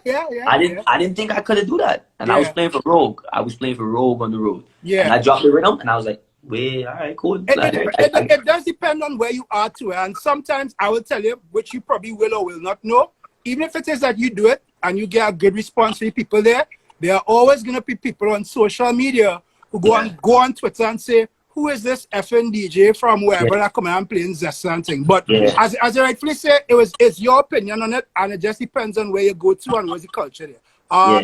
Let me go back. Once again, people, if you have any questions, we only have like about 10 more minutes. So you can do it in the comment section here. Just click the question mark icon or send me a message or at Shamari KRL. That's my tag there in the tag at the bottom. And I can get your message privately.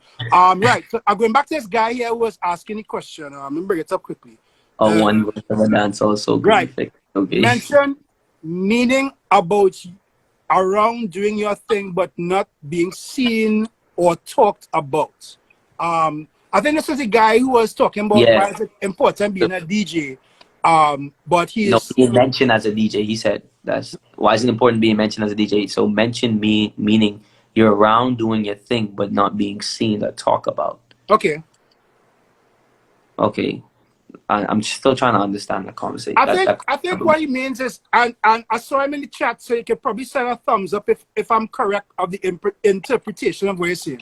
I think it's basically that you're trying to do your thing as a DJ, but it's important, I guess, to be seen as a professional as opposed to just a guy who played music. If that is where he's coming from. So the person that asked that question, which was what is his exact handle?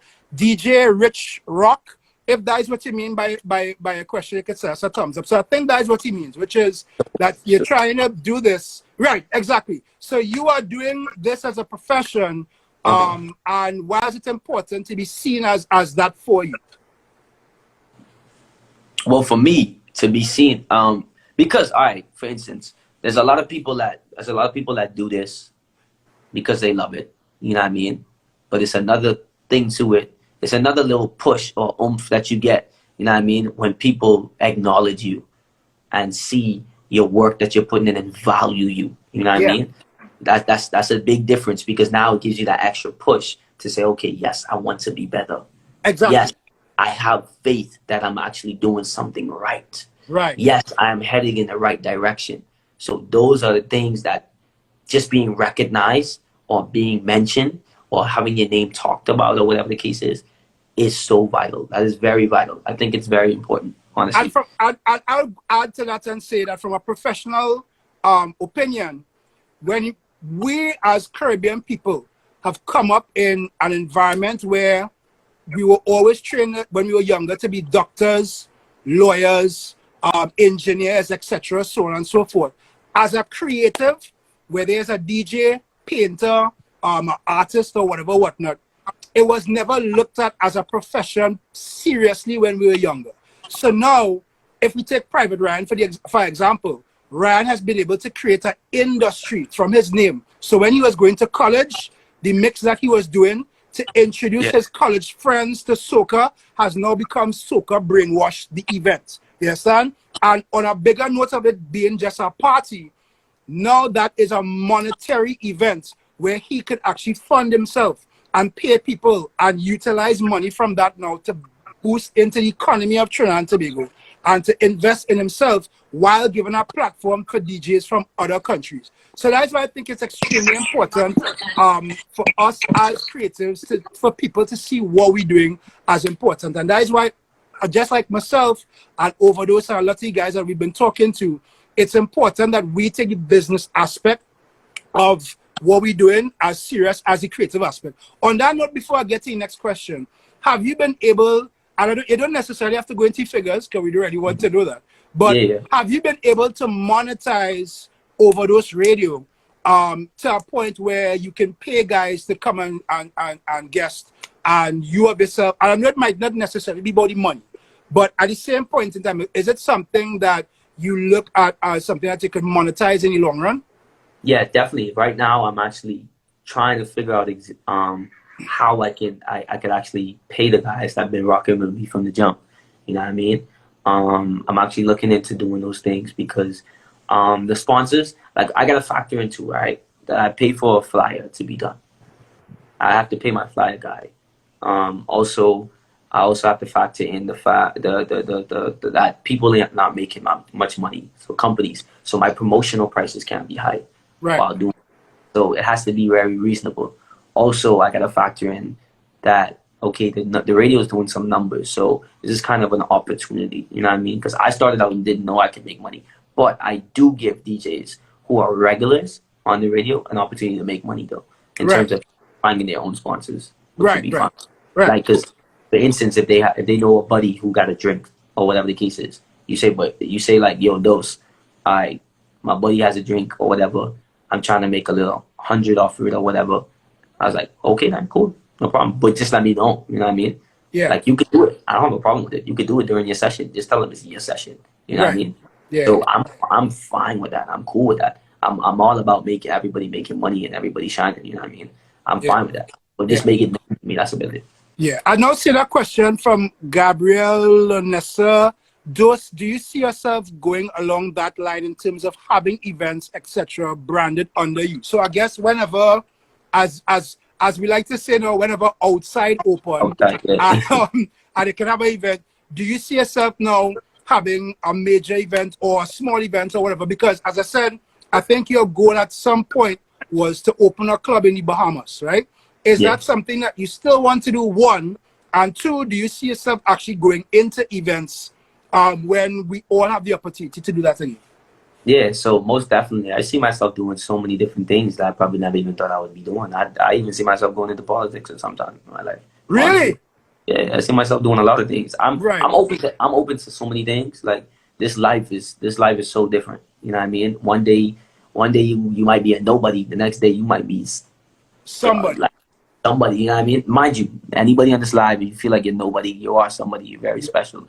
You're not here. You're here for a purpose. So understand that. So when I say nobody, don't take it literal. Right? Yeah. Yeah. Just so people know that. Yeah. I want to take a question quick, and I actually have a question to ask you in relation to that. So I'm gonna take these two questions quick. Somebody asking, what advice would you give to upcoming DJs who may not have built the network but still trying to build their brand? Yeah, which is basically what I say. Yeah. Yeah, so what I say to do is take the risk. Go ahead and reach out to DJs. Reach out to the people that you admire. Reach out to the people that you know that give you that sense of drive. You know what I mean? Because sometimes you may not have it into you to be plugging up and practicing, but you just saw a Puffy just post a routine video, so now you're willing to practice. Shoot, like for instance, if you see a girl that you like, or ladies, if you see a guy you like, you gonna shoot your shot. Straight up. True. So I'm gonna sit there and I'm gonna reach out to somebody and say, yo, this is that. Like, yo, I'm from the Bahamas, this and that. I admire your work, you know what I mean? I like to build a link. This is where I'm from. You know, start a different conversation. That's what I did. I did that. And I did that when I was at events, and I did that on my Instagram. Carrie did it to me before I even came to Trinidad. Mind you, I heard about Selected Carrie, but I didn't know who Selected Carrie was. Carrie messaged me and was like, yo, Dose, this is me. My name is Selected Carrie. I'm from Trinidad. I know you're coming down there, so we mailed in a link right now. Cool. You know what I mean? And Carrie bothered me. Well, apparently Carrie apparently better than everybody. Yeah, do. Yo, Carrie's one of my favorite DJs. I'm gonna say this. Like, I know. We had him 2 weeks ago, but I'll say it because at the end of the day, Carrie is my little brother. We travel and we've done events all over. Carrie is somebody that has put a lot of effort into the art form that plenty of people don't know. So listen to me, people. Carrie had to play on my radio for my Soca Ovadose weekend takeover. Carrie had to play on my radio. Carrie said, yo, is it okay if I play the Bahamian national anthem? Yes. I home listening to it. And I just hear Carrie say, yo, we're going to start it different today. And you might start the national anthem. So I literally did messaging Carrie like, dog, what is going on here, boy? And as we like to say, Carrie started jam down some old Bahamian soca, and we was like, yo, listen to me. Carrie went ahead and built a routine for the intro. Like the intro was based off of, if you understand keys, he did like this key transformation, bro.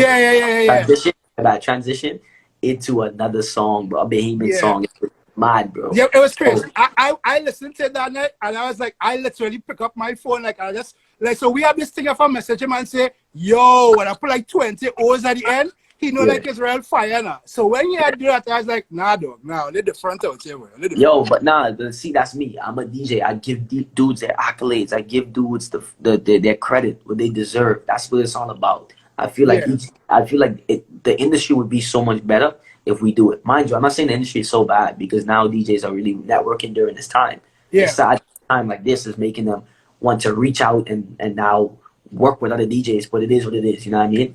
Thank God everybody's working together. That's just what. Cool. You know what I mean? So big up to every DJ right now, bro. Straight up. All right. So 4 more questions quickly. I'm gonna get to one that might be simple. It's a simple one. If it's simple, what is your favorite Trini dancehall rhythm?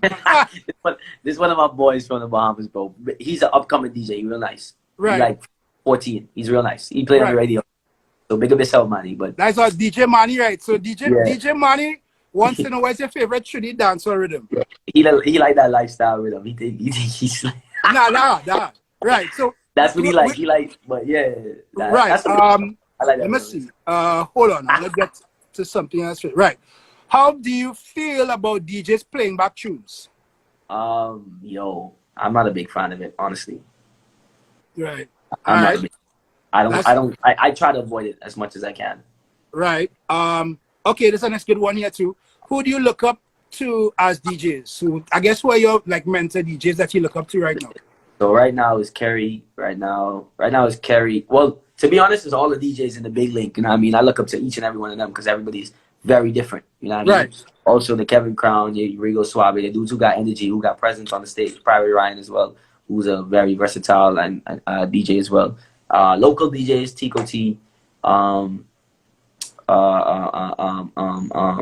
A lot of dudes have their unique styles. You know what I mean? And different things I would love to take from different DJs and incorporate it. So Pusha Jr., DJ Cannon, a DJ Manny, even a young DJ like Manny, you know what I mean? He's young, but I'm pretty sure there's something I could grab from him that he does. You know? True. For sure. Once again, guys, we have 10 more minutes here, so if you have any questions to ask, just send to the comment section. Also, you can follow me and send me your questions at Shamari KRL on Instagram. I have another question here. What do you say to other Bahamian DJs, older or younger, to keep them encouraged, knowing that I guess he probably wants to say, knowing that they probably have not been able to do so many things that you've been able to do so far? Like I said, it's all on networking. You know what I mean? Networking is a big thing, and I always keep preaching that because that's how I got where I'm at, and I'm not even where I even want to be yet. You know what I mean? I'm in the process of everything. You know what I mean? But yeah, networking. You know what I mean? Just trying to build unity, not division. Because when you feel like you made it, you have that ego on you. You're not gonna make it too far because your arrogance is gonna kick in. Yeah, and something you just said just now, which I think is another lesson that DJs can take. Because I believe all our young DJs have this tendency of an ego thing to say, well, I'm not going to really talk to somebody because I don't want to make them feel inflated or whatever. Yeah. But at the end of the day, if you see a girl or a girl see a guy that she like, somebody go in somebody DM and say, hey, what going on or whatever. Shoot your shot, because as we've been saying many times in life, a no turns into a yes. So at that point in time, when it is that you're trying to go one way, and you think that you're not getting through, you'll be surprised at what the future would hold for you if you continue trying, right? Tips on going through. Right. Somebody wanted to know your tips on going through older music. Is it overwhelming? At times it does, because especially not being in that era and not understanding the music. So having to understand the music is a lot, especially even for me, as when I started to travel and play soca music. Playing soca. See, this is what people need to realize. Playing soca is a broad. Yes, it is. Broad yes, genre. It is. Yeah. When you're talking about Denry, when you're talking about Jab Jab, when you're talking about Vincey, when you're talking about Virgin Islands, when you're talking about these different, and when you talk about bouillon and French bouillon, bouillon, right? Okay. And then we even reach Barbados, and then even in Trinidad, you have old Kaiso, then you have new soca. You understand? And I would also say too that for people who think that the more seasoned DJs have it easy, plenty of them don't know. Because even Scratch Master, who we spoke to about 3 weeks ago, was like, he actually does the shellings mix to get himself acclimatized with the new music. Because he said that half of it that's coming out right now, he wouldn't generally listen to it because, well, it's not his generation, you know? And one thing I admire about the group I'm in, the kind of people that I'm in, with the big link. Shout out to DJ Puffy. Hey, big up Puffy. Yeah, man. Yeah. So, you know, big up to all the DJs in the big link, because everybody's from a different country and everybody shares their knowledge of music, and everybody has reached different platforms and so forth to teach you certain things. You know what I mean? So big up to Finger, yeah. Finger, what the why not in the big link? Where is this one? Where is this one? Yo. They're my brothers though. They're my brothers for life, bro. I promise you. Just though. All right. Do you believe having a good manager will take you on a higher level? I have some thoughts about that, but I want to hear your thoughts on that as well. Yes and no. Right. Yes, because I feel as if that manager has the links that you can't reach, you know what I mean, and also could take care of things that you cannot handle at that moment, then yes. Yeah. Why I say no is because right now my mom manages me. Straight. So my mom manages me, you know what I mean? And she knows what to do. She deals with all the bookings via email, and I deal with the networking and talking to different people and so forth. Because sometimes managers, the situation is so different. Like, they don't even allow you to talk to nobody. You know what I mean? That's a complex conversation. Yeah, and funny enough, for anybody that might say, okay, his mom managing him, just to let you know, Private Ryan's mom is involved in the business. I would always remember last year doing post-carnival relief, right? And after I played, Ryan was like, all right, we'll go and check my uncle in the back. So Ryan's whole family is involved in the business. So I do agree that if your management has the links that can make certain things happen for you, it's fine. But at the end of the day, a lot of the work still comes down to you, because you can have a great manager, but if you still playing trash, nobody want to hear you, right? Exactly. Or you can have a manager that might be good, but if you still don't know how to network and socialize and actually understand and research the game, that's still going to put in a problem as well. Then a lot of times the managers don't explain to you the business aspect, so you miss out on a lesson on knowing how to run a business. Because exactly. when that manager leaves, you don't know how to run your own service or your own brand, because you rely on that manager. So that's another thing too. Yeah. I like this question here from Dance Monty. Has the response and recognition you've gotten since Ovadose Radio changed your life? And is it overwhelming? Yeah. Every day of my life is overwhelming. I wake up every morning, can't believe who I am, honestly and truly. So every morning is overwhelming. Did the radio change my life? It definitely did, because in this pandemic, I didn't know how many people I could reach. You know what I mean? And shoots, if it wasn't for this, I would have been here. So, yeah. You know what I mean? So, to answer that question, and I'm going to play this spot again, right? So for this guy here, right? So that guy there. So for this guy here, playing wherever this was, did you think that you, at that point in time, would be where you are now in terms of what you're doing? Not at all. Like I said, at that time, I was thinking locally. I only wanted to be big home. I didn't even know at that time. All right, the only thing closest to international I could think about was being a tour DJ, right? Being some artist DJ. Yeah. You know what I mean? Being in the background. You know what I mean? Yeah. But now, like, all this has changed. Carrie. Carrie, I'll say it to you. I'll post that to my Instagram after. So you see what people, you see, when we now started, the numbers were low. But as we've gone up to 300s, like, everybody now seeing that picture. So for everybody that wants to get this picture of Jasper, I got you, man. I got you. I'm going to post that to Instagram. I got you. Quickly, we'll get to 2 more questions, and then we kind of wrap up for the night. Where was it? Right. Laird, hey, big up Laird. What is your favorite genre of music to play, if any? I'm an open format DJ for sure, but soca music definitely. I really enjoy playing soca, honestly. Like I played a lot of carnivals too, so soca music is just fun. Like it doesn't promote any negativity. You know what I mean? I don't have to worry about nobody fighting in a party. Correct. And let me get this last one here from Spaniard, because I think, well, I guess you would have some experience on that, but you're still developing that experience. So he was like, how do you go about your health with traveling and not sleeping? I have some points on that, but I want to hear your 2 cents on it. Well, I take a lot of vitamins. You know what I mean? So I try to. All right, for me personally, I'm still young, so I feel like sometimes I'm missing out on things, so I don't take the precautions I need to and utilize certain times to go ahead and take naps, because I feel like, yo, you can do everything. I can miss out on something, you know what I mean? So I just feel like I'm still young, so I don't really pay attention to, like, if I'm tired. Like, I'm real tired, then I go sleep. But if I'm not really tired, like, or whatever, I'm just doing whatever, bro. Yeah, well, I will tell you something. Traveling with Carrie, hanging out with Quest, because I did Vincy Mass with Quest last year. And also with Captain John. Them brothers could sleep anywhere at any time. Like Kerry and I would literally be in our car and he would cap out in the corner. I was like, dog, you were sleeping? Yeah. So I don't know, I guess for also you catch naps where you can.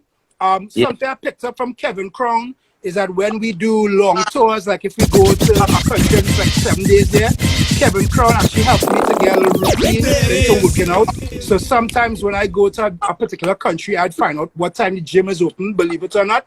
And on the days when we have nothing going on, the day I'll sleep, hit the gym and go back. It's something I've tried to do, but at the end of the day, you can't really replace sleep in general. I want to ask you one more question and then we wrap up for the night. One of the things I've realized that you've tried to do is use your social media presence to have a voice to kind of help change in narrative, and I would say about people your age and young people, right? And I say that because you've been able to do a lot of different PSAs as well from your popularity. And look, you just said just now, you are not, it's not, you don't look at yourself as never having the idea of running for political office if you can at some point in time, if you feel that that is what you need to do. Do you think, and this is a conversation I had with a lot of DJs here, because I felt that in the beginning of the pandemic, a lot of the influencers had nothing to say, right? And it's only when people saw, well, okay, it's serious, and then they see a couple of other people putting out statements, all of a sudden everybody wants to do that. Do you think it's important in your capacity now to have that positive influence going forward? And if that's something that you see as part of your brand? Yeah, definitely. I always felt like by being a voice, you have to utilize it, because especially the people are paying attention to your every move. You know what I mean? So if you're online promoting, if you're, okay, for instance, if you're online, even though it's not a post, but you're making it on your story, and you walking down the street on a lockdown, what are the odds of the other people that's watching you? Right. If you're a social media influencer, or if you're a person of such status, right. What is that? That means that I have to go. That means that I should be able to walk on the street too. Yeah. If you're going to the beach and the beach is closed during this pandemic, what is that showing me? And you're posting it. You know what I mean? What is that showing me? That's not showing me I need to practice social distancing. That's not showing me that I need to stay inside. So what I do is every single time that I go live or something, I tell people the importance of staying inside. Yo, if you want to be outside again, stay inside.